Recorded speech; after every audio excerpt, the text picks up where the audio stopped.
Fisiologia da Alma, capítulo 22. Ainda sob o título Alimentação Carnívora e o Vegetarianismo. Então vamos a mais uma pergunta ao Espírito Ramatiz. Não percebemos o que quereis dizer. Dai-nos um exemplo de alguma dessas contradições a que vos referis em tom tão energético. Aí vai a resposta de Ramatiz. Já tivemos ocasião de presenciar homenagens que espiritualistas prestam a seus confrades, oferecendo-lhes retalhos cadavéricos assados, ao mesmo tempo que sobre suas cabeças pendiam cachos de uvas dos lindos parreirais que lhes ofereciam, além dos seus frutos, a sombra amiga para o festim mórbido.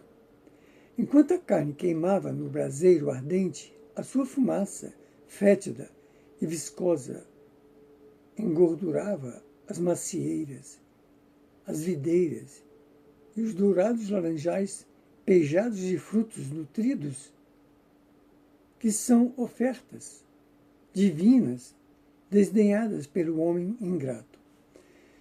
Os pregadores espiritualistas integrados no messianismo de salvar as almas escravizadas à matéria devem cooperar para a sanidade da vida em todas as suas expressões físicas ou morais. Consequentemente, nunca deverão incentivar processos mórbidos que contrariem o ritmo harmonioso dessa existência sadia. Assim como nos festivais ou nas festividades espiritualistas, os alcoólicos são repudiados por serem perniciosos e deprimentes, as churrascadas e os banquetes carnívoros também devem ser repelidos, porque os afastam das vibrações delicadas das almas superiores. Estranhamos que, para o êxito da festividade espiritualista, o cadáver do irmão inferior tenha que ser torrado no braseiro, na detestável churrascaria viciosa do mundo profano. Do lado de cá perambulam espiritualistas desencarnados, tão condicionados ainda aos banquetes pantagruélicos e carnívoros que rogam a bênção de um corpo físico em troca dos próprios bens do ambiente celestial. Outros há que ainda não se compenetraram do papel ridículo que representam, recitando compungidos versículos evangélicos em festividade fraterna do espiritualismo, ao mesmo tempo que o confrade serviçal assa o cadáver do irmão inferior para o cemitério do ventre. Mais uma pergunta a Ramatiz. Muitos espiritualistas afirmam que a alimentação nada tem a ver com o espiritualismo, pelo qual motivo vossas considerações a esse respeito são improdutivas e mesmo censuráveis. Que dizeis? Responde Ramatiz. É sabido que todas as filosofias do Oriente que pregam a libertação do espírito do jugo da matéria sempre hão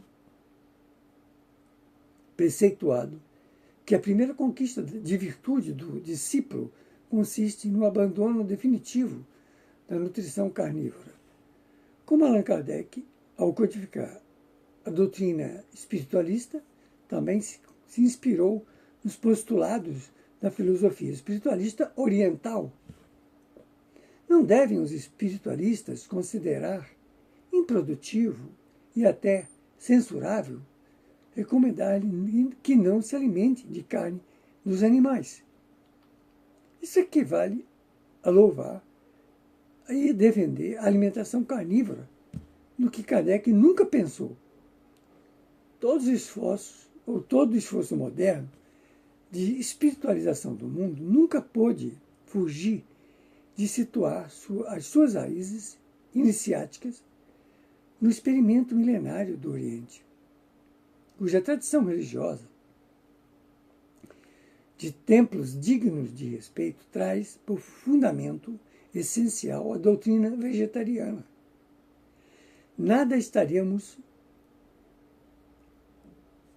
estranharíamos se essa censura proviesse de membros de religiões sectaristas, que não compreendem ainda o que seja a evolução do espírito e não acreditam que o animal possa ter alma, nem os prejuízos que causais ao corpo humano se refletem no corpo espiritual, Mas é sempre contraditório que o espiritualista advogue a prática da ingestão de cadáver dos seus irmãos inferiores, quando já é portador de uma consciência mais ampla e desenvolvida sob a alta pedagogia do amadurecimento ou do amadurecido valor iniciático do passado. E é provável que as nossas cogitações sobre o vegetarianismo sejam consideradas improdutivas e ostensivas por parte de certa porcentagem de espiritualistas. No entanto, as suas censuras contra aquele sistema e os seus louvores à nutrição carnívora implicam em se considerar que Deus fracassou, lamentavelmente, quanto à criação de recursos para nutrir os seus filhos e teve, por isso, de lançar mão do execrável recurso de criar cabritos, coelhos, porcos, bois e carneiros, destinados exclusivamente ao sacrifício cruel das mesas humanas.